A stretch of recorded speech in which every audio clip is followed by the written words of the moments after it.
ओम नमो नारायणाय। ओम नमो नारायणाय। श्रीमन नारायण नारायण हरि हरि। भजमन नारायण नारायण हरि हरि। जय श्री हरि विष्णु जी। नमस्कार दोस्तों, आप सभी का मेरे चैनल में हार्दिक स्वागत है। दोस्तों, आज हम आपको सुनाएंगे अजा एकादशी की व्रत कथा। अजा एकादशी का व्रत भाद्रपद मास के कृष्ण पक्ष की एकादशी को किया जाता है। तो इस दिन अजा एकादशी की व्रत कथा सुनने से समस्त मनोकामनाओं की पूर्ति होती है और अजा एकादशी का व्रत रखने और भगवान विष्णु जी की पूजा करने से पूर्व जन्म में किए गए पापों का नाश होता है और इस जन्म में भी जो भी आपसे भूल चूक में पाप हो जाते हैं, गलत कार्य हो जाते हैं, उनसे मुक्ति मिलती है। और इस व्रत को करने से अश्वमेध यज्ञ के बराबर पुण्य मिलता है। तो कहा जाता है कि राजा हरिश्चंद्र ने भी इसी व्रत को किया था और इसी व्रत को करके अपनी समस्त बाधाओं को दूर किया था। धार्मिक ग्रंथों के अनुसार जो लोग अजा एकादशी का व्रत करते हैं और विधि विधान से पूजा अर्चना करते हैं और पूजा के दौरान अजा एकादशी की व्रत कथा का पठन या फिर श्रवण करते हैं, उन्हें मृत्यु के बाद भगवान विष्णु के लोक में स्थान मिलता है, यानी कि वैकुंठ लोक में स्थान मिलता है। तो आइए सुनते हैं अजा एकादशी की व्रत कथा। कथा को सुनने से पहले आप सभी से एक रिक्वेस्ट है, अगर अभी तक आपने मेरे चैनल को सब्सक्राइब नहीं किया है तो प्लीज़ सब्सक्राइब करके बेल को प्रेस कर लीजिए और कमेंट बॉक्स में जय श्री हरि विष्णु जी अवश्य लिखिए। भगवान विष्णु आपकी सभी मनोकामनाएं बहुत ही शीघ्र पूरी करेंगे। और वीडियो को लाइक ज़रूर करें। तो चलिए सुनते हैं अजा एकादशी की पौराणिक व्रत कथा। सब बोलिए लक्ष्मी नारायण जी की जय, एकादशी माता की जय।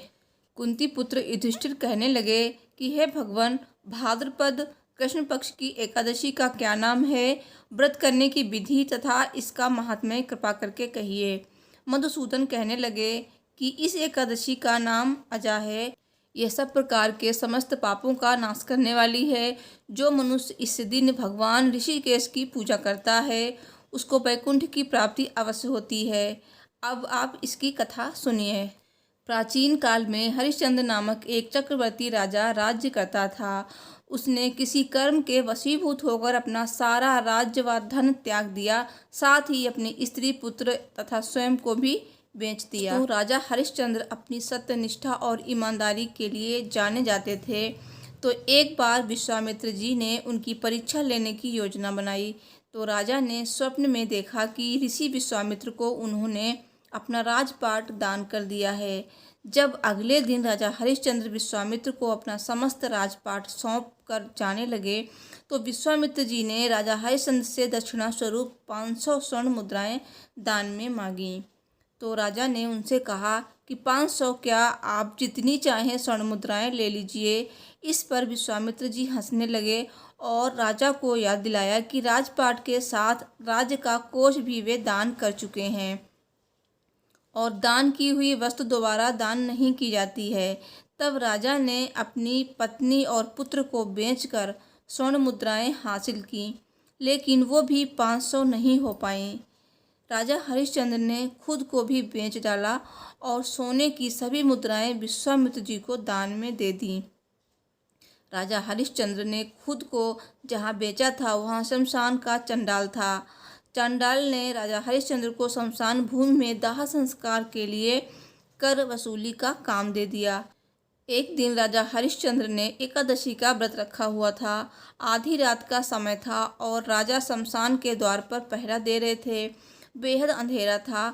इतने में वहाँ एक लाचार और निर्धन स्त्री बिलखते हुए पहुँची, जिसके हाथ में अपने पुत्र का शव था। राजा हरिश्चंद्र ने अपने धर्म का पालन करते हुए पत्नी से भी पुत्र के दाह संस्कार हेतु कर मांगा, क्योंकि जो स्त्री बिलख रही थी वो उनकी पत्नी थी। तो पत्नी के पास कर चुकाने के लिए धन नहीं था, इसलिए उसने अपनी साड़ी का आधा हिस्सा फाड़ कर राजा को दे दिया। उसी समय भगवान प्रकट हुए और उन्होंने राजा से कहा, हे हरिश्चंद्र, इस संसार में तुमने सत्य को जीवन में धारण करने का उच्चतम आदर्श स्थापित किया है। तुम्हारी कर्तव्य निष्ठा महान है। तुम इतिहास में अमर रहोगे। इतने में ही राजा का बेटा रोहितास जीवित हो उठा। ईश्वर की अनुमति से विश्वामित्र ने भी राजा हरिश्चंद्र जी को उनका राजपाट लौटा दिया। इस एकादशी की कथा के श्रवण मात्र से अश्वमेध यज्ञ का फल प्राप्त होता है। दोस्तों, एकादशी व्रत का पारण कैसे करना चाहिए, क्या खाकर करना चाहिए और क्या रहेगा पारण का मुहूर्त, तो इसकी जानकारी आपको मेरी नेक्स्ट वीडियो में मिलेगी। तो चैनल को सब्सक्राइब करके बेल को जरूर प्रेस करें। कमेंट बॉक्स में ओम नमो भगवते वासुदेवाय नमः लिखना बिल्कुल ना भूलें। Thanks for watching. हर हर महादेव। जय माता दी।